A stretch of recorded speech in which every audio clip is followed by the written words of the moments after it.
Bonsoir tout le monde, rebonsoir même, quel plaisir de vous retrouver pour la deuxième fois consécutive aujourd'hui en ce dimanche soir sur la chaîne Fabelec.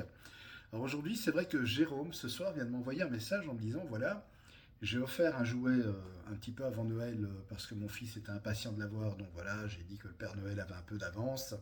Donc je lui ai donné le jouet, il a déjà joué tout le week-end avec, résultat, eh bien, il y a tellement joué que les piles, elles sont usagées.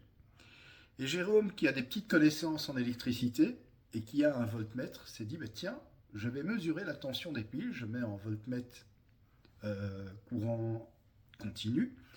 Et donc, il mesure la tension aux bornes de cette pile et il remarque que eh bien, la pile a toujours 1,5 volts. Il se dit mais enfin, c'est pas possible, les piles sont usagées et pourtant la tension est toujours bonne. Comment se fait-il?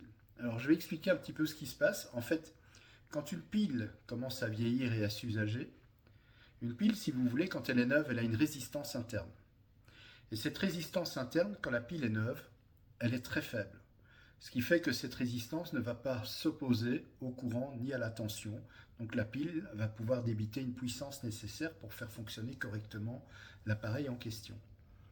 Mais ce qui se passe, plus la pile commence à s'usager et à vieillir finalement, à se décharger, eh bien, cette résistance interne va augmenter.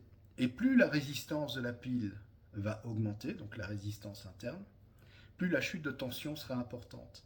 Ce qui fait que si on mesure la tension en charge, on va très vite se rendre compte qu'une pile d'un volt et demi n'aura plus que 1 volt, 0,9 volts, 0,8 volts, et plus cette résistance va augmenter, plus la tension va chuter. Alors, ici, en fait, Jérôme, ce qu'il a fait, il a pris les piles, il les a mesurées, mais à vide. Donc il les a retirées du jouet, il a mesuré, et là il a vu que la tension était correcte. À vide, oui. À vide, je veux dire, la résistance de votre voltmètre est une résistance qui est quand même très importante, grande résistance, ce qui fait que le courant qui va circuler dans la pile sera très très très très faible. Donc la chute de tension, la résistance n'opposera pas, je vais dire, ça ne va pas créer une chute de tension et donc vous allez mesurer la bonne tension. C'est par contre, une fois qu'elle est en charge, que là, cette résistance, qui est grande pour le coup, va créer une chute de tension et ne pas permettre à la pile de fonctionner correctement. Donc à retenir, une pile qui est usagée, eh bien c'est tout simplement sa résistance interne qui a augmenté. Une pile neuve, la résistance interne est très très faible. Voilà ce qui différencie une pile neuve d'une pile usagée. Et voilà le fait pourquoi qu'à vide aussi, eh bien, on mesure une bonne tension, parce que la tension, elle ne bouge pas.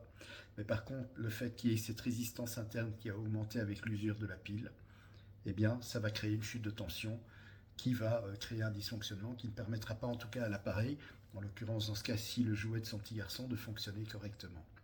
Voilà, merci d'avoir regardé cette courte vidéo. Je vous souhaite une très très bonne soirée. Je vous souhaite aussi une excellente semaine. Merci pour vos bons voeux que je vous réciproque de tout cœur. Et je vous souhaite d'ores et déjà de très belles fêtes de fin d'année et un joyeux Noël, un bon réveillon.